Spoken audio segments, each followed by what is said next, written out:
The mainstream approach to treating Helicobacter pylori is actually making people more sick. I'm Elise Comerford. I am a nutritionist and I've been specializing in complex and chronic gut health issues for over 12 years now. So in this video, I'm going to explain to you why the current mainstream Helicobacter pylori treatment is making people more sick, what is actually going on in cases of Helicobacter pylori, what causes it, what's happening, what is the actual root cause, and what do we need to do about it. And most importantly, that's not going to cause more harm. So when it comes to Helicobacter pylori, it's not something that we're just exposed to. It's not like an infection that if you're exposed, then you have this infection, you just need to kill it so that it'll go away. So Helicobacter pylori is actually present in most people. So 80% of the population will have that present. Studies have also shown that if it's not present in children's stomachs, they can become more likely to have asthma and eczema. So the jury is still out on understanding Helicobacter pylori, let alone whether or not it should be there in our system. But what we know in most people, it is. So what is actually happening when someone has symptoms like burping and hiccuping and pain, and perhaps they're getting gastritis or ulcers, and they test positive for Helicobacter pylori, and their doctor is then telling them that this is the cause of their issues?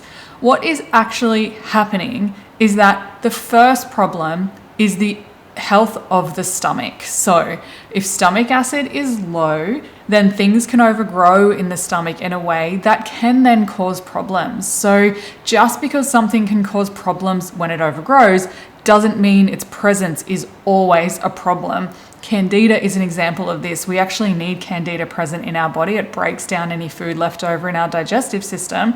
But most people are familiar that if you have a Candida overgrowth, this can cause various kinds of issues.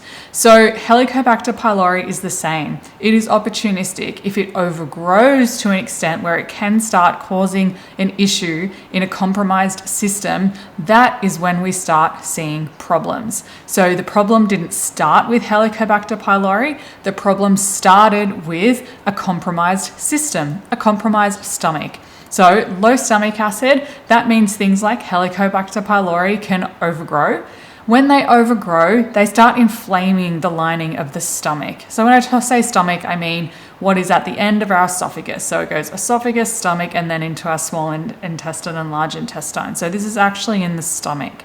So when the Helicobacter pylori is overgrowing and inflaming the gut lining, leading to things like gastritis, it's also breaking down the integrity of that stomach lining and impacting the stomach's ability to actually make stomach acid. So we can see issues like reflux. Even though the stomach acid is low, we can see reflux because the Helicobacter pylori embeds itself in the sphincter between the esophagus and the stomach.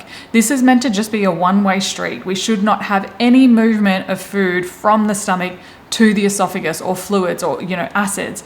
The stomach is meant to be highly acidic environment and nothing should move back up into the esophagus. So the problem in reflux is not too much stomach acid. It doesn't really make any sense when it's meant to be a highly acidic environment. It's the failing of that sphincter. It's not doing its job properly. It's allowing things back up into the esophagus. So I'm saying low stomach acid, it is still acidic even when that acidity is low. So Helicobacter pylori embedding itself in that sphincter between the esophagus and the stomach, impacting on that sphincter's function so that it is then allowing food and fluids to go back up into the esophagus, causing burning and pain and discomfort. So we've potentially got reflux then. We've got burping from the low stomach acid and the overgrowth of the Helicobacter pylori releasing gases in the stomach. We've got potentially gastritis from inflammation that Helicobacter pylori is causing as it's aggravating that gut lining. So in order to resolve this situation, so with the current mainstream approach, it is based on it's just killing the Helicobacter pylori. So what studies actually show us is that taking this approach is not effective. So getting lasting results with actually eradicating Helicobacter pylori, the results are really poor with that. So the current mainstream treatment just isn't really working anyway. And also, if we're going to start repeating rounds of antibiotics, even one treatment of antibiotics is very detrimental to the gut. So then we start repeating rounds of antibiotics. This is very, very damaging to our whole gut, trying to chase and kill this infection that when we're not actually treating the root cause and looking at the environment. So the mainstream approach to Helicobacter pylori, killing the pathogen that isn't even really a pathogen, is damaging to our whole system and is actually making people more sick. So the thing we want to do about Helicobacter pylori is we want to change the environment that's allowed it to overgrow.